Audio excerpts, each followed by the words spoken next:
Welcome back into the GSMC Sports Podcast. We're now going to be diving into our weekly segment of rating NFL teams that lost this past weekend on the panic meter of how close they are to, really having to make a drastic move. The example that we used last week is the Panthers benching Bryce Young for Andy Dalton.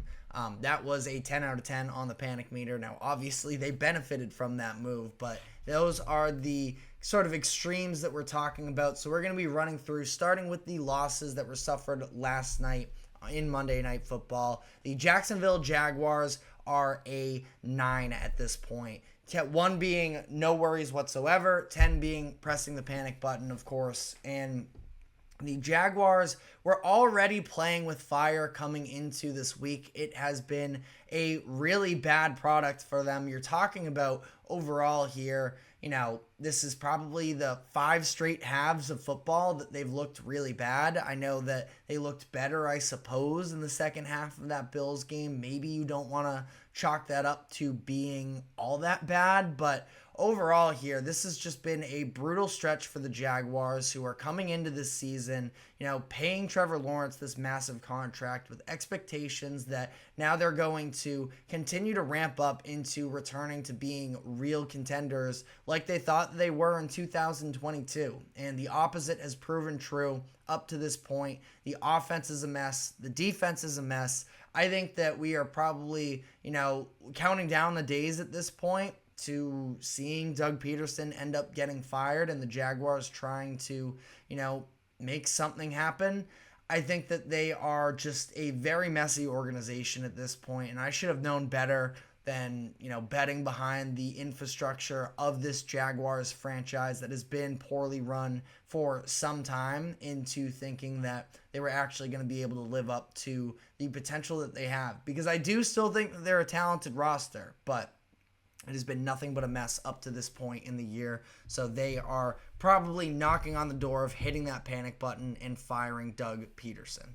The other loss from last night, Cincinnati Bengals. Following last week's loss, I had them at a 4, and I still really do want to believe that this is a good football team. And I do believe that they're a good football team, but you can be a good football team.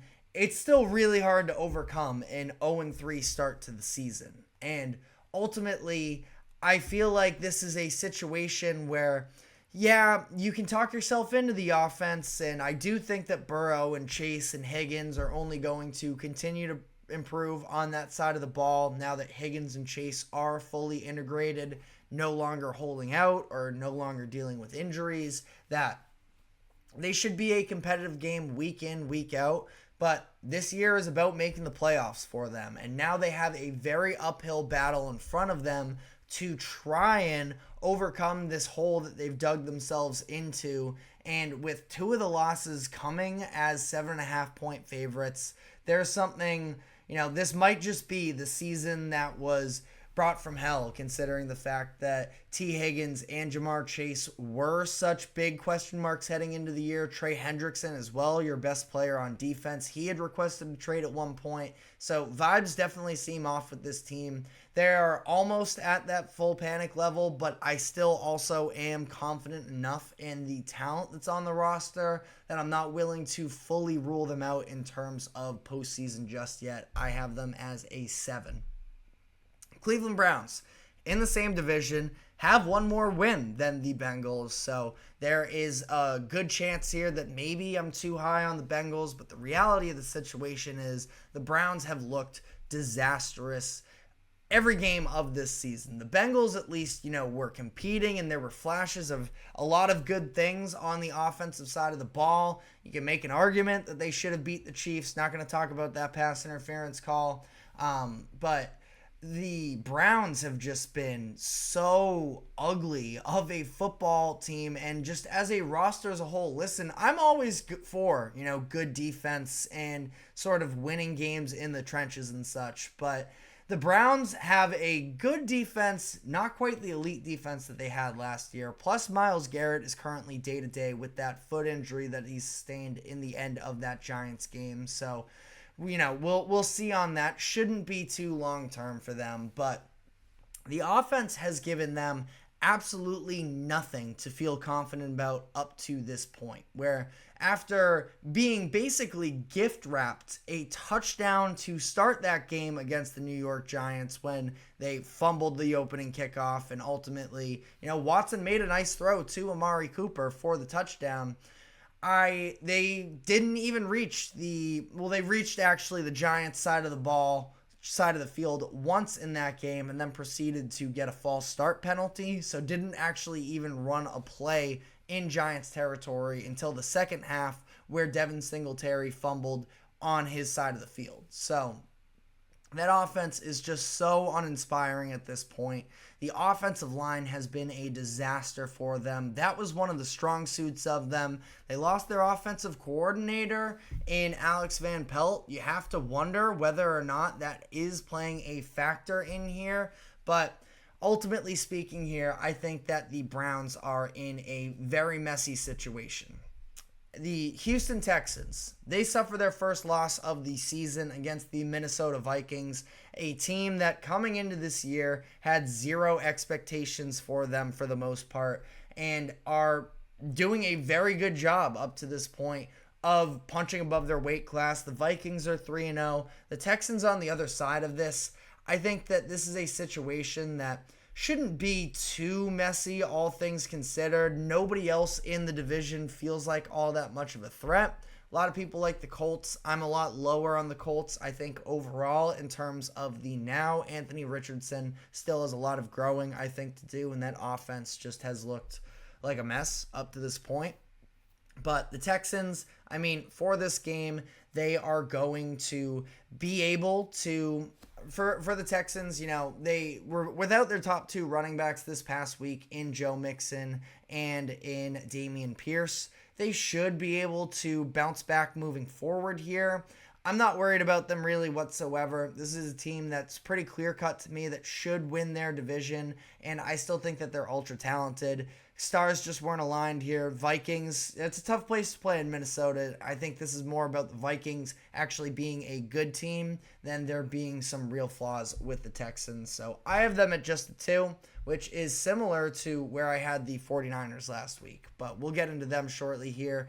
The Miami Dolphins.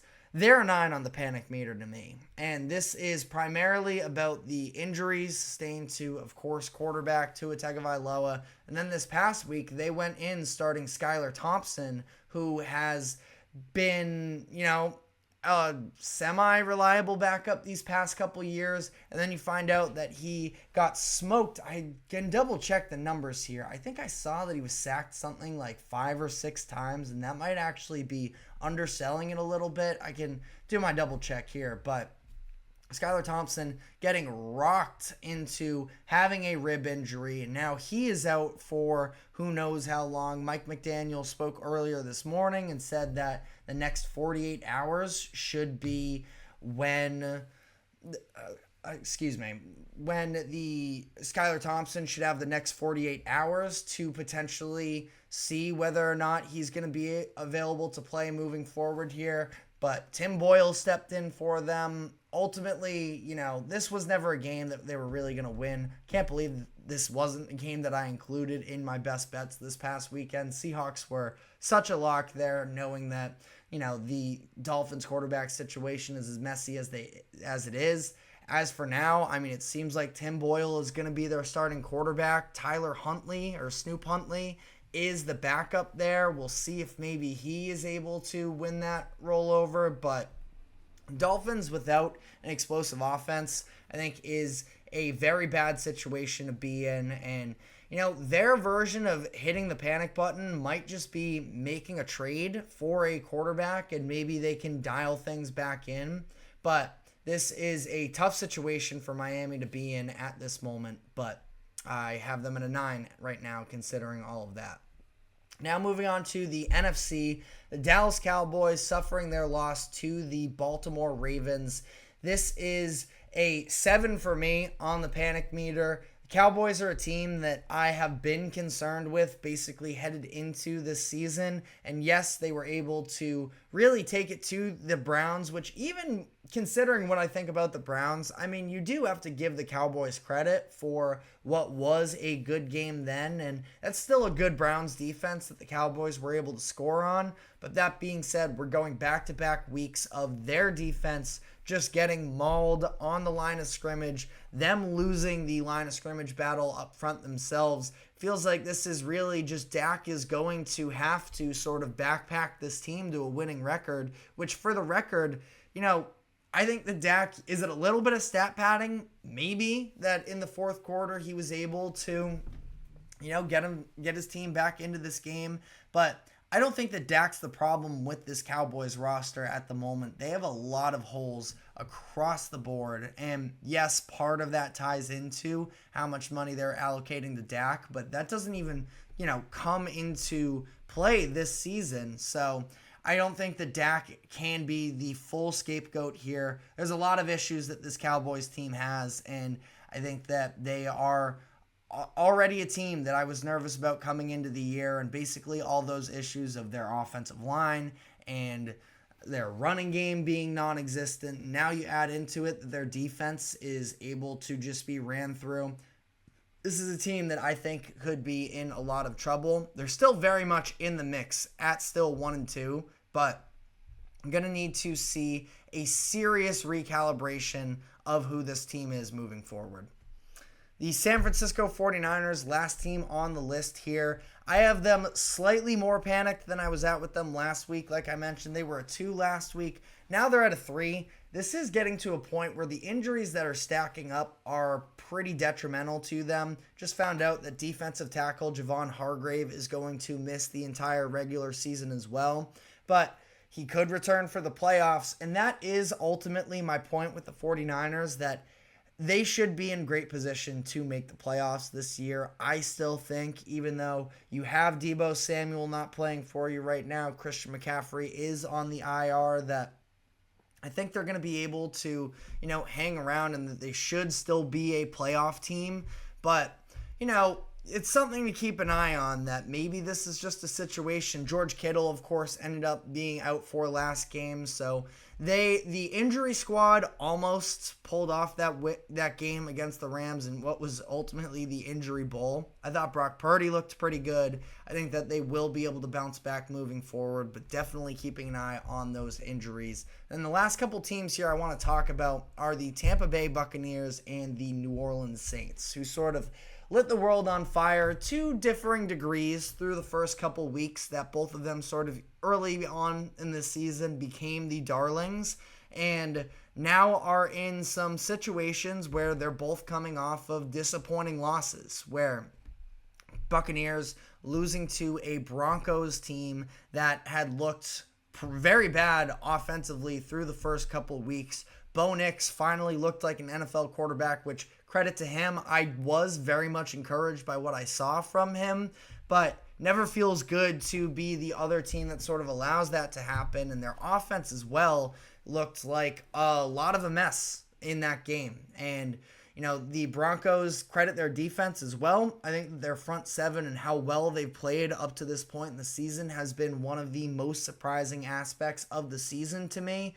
That being said, though, 7 sacks in that game allowed. That is on the offensive line that is supposed to be at least a solid group, and it's on Baker Mayfield, who I thought was holding onto the ball way too often. And then the Saints, on the other hand, the Eagles just continued to shoot themselves on the foot and keep playing, and somehow still that Saints offense that put up 91 points, I believe it was, through the first 2 weeks of the season was unable to capitalize. So I want to sort of dive a little bit further into these games in particular and the NFC South as a whole, which has been just so tumultuous up to this point. You got the Panthers now, seem like they could maybe be a good team, and you have the Falcons, who are still sort of hanging in no man's land. So I want to break down where that division is at.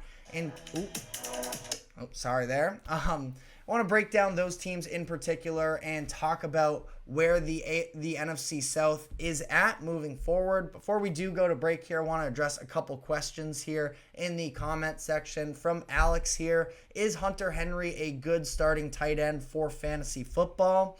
I think that Hunter Henry is going to get targets at least to some degree, considering the fact that that Patriots offense really doesn't have any wide receivers. That being said, I'm hesitant because the Jets sort of showed the blueprint last Thursday night that if you just put pressure on that running game and take that away, there is very little that Patriots offense is going to be able to do. They have the worst offensive line in the NFL, and ultimately, somebody is going to have to get targets, but I don't know how many targets are necessarily going to be distributed.